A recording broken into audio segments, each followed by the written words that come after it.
This is how I recycle or reclaim clay. So I've wet my bone dry clay with some water and I let it dissolve, and it should be something like clay mud slurry. So then I'll just take this out and I'll place it on a bat to dry. This is a plaster bat and it's made with plaster.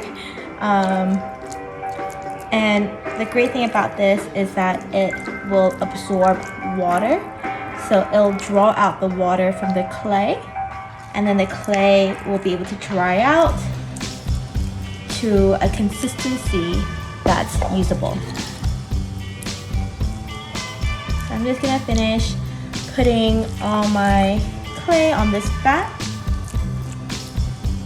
and then I'll come back in a couple hours, see if it's dry enough to wet. Not dry enough to wet, but dry enough to wedge. And then I will start wedging it, and then it'll be usable just like new. I want to make sure it's evenly spread out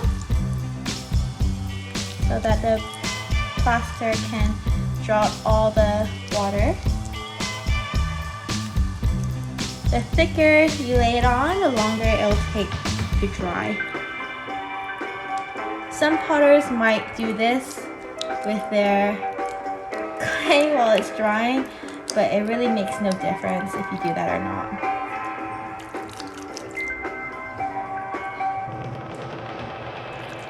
And yeah, just have fun with it and let it dry out.